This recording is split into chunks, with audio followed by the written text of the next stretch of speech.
Nama saya Ika Kartika, saya di DPP FSPMI sebagai Wakil Sekjen Bidang Litbang. Bicara tentang perjuangan Omnibus Law, kita sudah aktif dimulai dari draft itu dibuat sampai dengan diundangkannya, dan sampai sekarang kita terus berjuang di MK, dan sampai terjadi keputusan MK. Ada beberapa revisi untuk Undang-Undang Cipta Kerja di beberapa poin terkait ketenaga kerjaan. Dampak yang paling terasa terutama di anggota FSPMI adalah terjadinya gelombang PHK, di mana ada sekitar 9.000 orang ya. Itu kalau kita persentase seluruh anggota FSPMI, ada 7% yang terdampak dari Undang-Undang Cipta Kerja ini yang mengalami PHK. Nah, PHK ini juga selain tentu sudah memasuki usia pensiun, sebagiannya adalah efisiensi tadi, karena kontrak kerja yang fleksibel dan lainnya.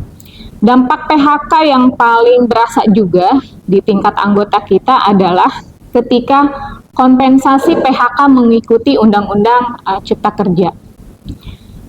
Dulu ketika masih menggunakan Undang-Undang 13 dan itu tertuang di PKB, teman-teman yang memasuki usia pensiun maupun yang PHK karena efisiensi dan lain-lain, itu mereka masih punya harapan setelah ter-PHK, kemudian mempunyai kompensasi yang seenggaknya cukup untuk bekal setelah memasuki usia pensiun. Tapi dengan Undang-Undang Cipta Kerja di Omnibus Law itu, mereka hanya mendapatkan kompensasi yang tidak seberapa ya. Bayangkan kerja 22 tahun, 20 tahun, 15 tahun, itu hanya 0,5 gitu kan. Jadi itu yang paling terasa ya, dampak bagi anggota FSPMI, PHK. Kemudian Undang-Undang Cipta Kerja juga ada beberapa poin terkait upah, hilangnya upah sektoral saat itu. Kemudian kontrak kerja yang sangat fleksibel, dari satu bahkan ada yang kontrak bertahun-tahun, 5 tahun nggak punya kepastian kerja. Bagaimana masa depan pekerja Indonesia di mana saat ini kita masih memasuki banyak usia produktif ya, masih ada bonus demografi di mana usia produktif kita masih sangat tinggi. Tetapi dengan pola kerja yang fleksibel seperti itu tentu sangat berdampak karena tidak punya kepastian kerja bagi generasi muda yang akan datang.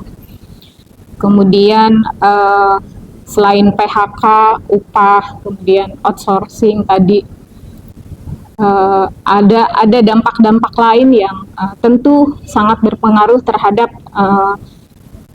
kondusifnya hubungan industrial, karena ada beberapa PKB yang sudah termasuk bagus, beberapa perusahaan yang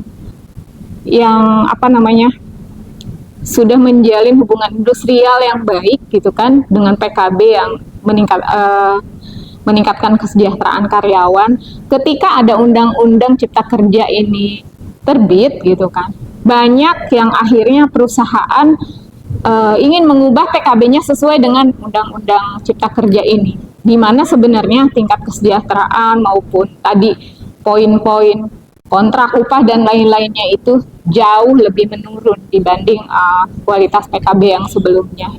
Itu juga menjadi salah satu dampak ya tentu bagi pekerja terutama anggota FSPMI.